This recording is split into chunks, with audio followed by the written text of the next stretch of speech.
The name of this chapter is called Chased by Dogs. As little Tyke learned to rely on that healed leg, she wandered away from the house a little farther each day on her explorations of Hidden Valley Ranch. It was on one of these forays that a band of mischievous dogs slipped by us unnoticed, and little Tyke did not return at her regular feeding time. We combed the wooded hillsides and scanned the riverbanks, but there wasn't a fresh track to give us a clue as to the direction she might have taken. Darkness overtook us, yet there was no familiar deep growling meow in answer to our frantic calls. We telephoned all the radio stations in the nearby cities, telling them of our missing lion cub. Their cooperation was wonderful. They broadcast pleas that if anyone saw the lion cub, please don't shoot her. They went on to explain that she was tame and harmless and that she loved to ride in cars. Their repeated broadcasts also advised listeners how to feed her and whom to notify if she were found.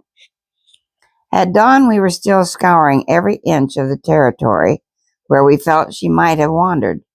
Soon neighbors joined in the hunt, and as more and more kindly folk became interested, word of seeing some unusual-looking animal came from all corners of 2 counties. We investigated every clue within miles, and the distant ones were left to friends. The second day passed with no results. Then the third. When night again enveloped the countryside, I feared the worst had happened. Perhaps one of the several pack of hunting hounds in the country had run her down and killed her. Lions cannot climb trees or swim, and they do not have a great lung capacity for long-distance running. Therefore, they are vulnerable to packs of hunting hounds. Perhaps some frantic person had destroyed her. We weighed the idea that the frightened cub, if still alive, might hide when searching strangers approached. So with heavy hearts we thanked each one as we asked them to give up. A great many willing Boy Scouts had joined the hunt, and with a small reward they also were sent to their homes. On the 4th day I joined my wife, who had managed to run the plant alone while I directed the hunt. Darkness came early those winter days, and the nights were long.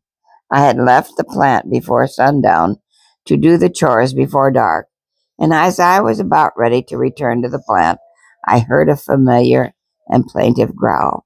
It came from the direction of our elevated pool at the bottom of the hill opposite our ranch house, where a rippling spring gave unlimited water to hundreds of goldfish. I was almost afraid to look, but as I turned, I saw the leaves of the Philippine bamboo move and part. I leaped with joy as the gaunt cub swayed and dragged himself toward me. She was too weak to call. The emptiness and sorrow which had hung so heavily over Hidden Valley Ranch suddenly lifted as the glad word of little Tyke's return spread like wildfire. Little Tyke is home safe. She had lost approximately 10 of her 70 pounds. For days we cuddled her close. She seemed to want to tell us something, but we, the human creatures who boast of our mental powers, could not understand the simple expressions of this creature of the wild. She probably had a story of her nightmarish wanderings and struggle against fatigue and hunger through those long days and bitter nights. To this day, we have not learned where she went or where she hid.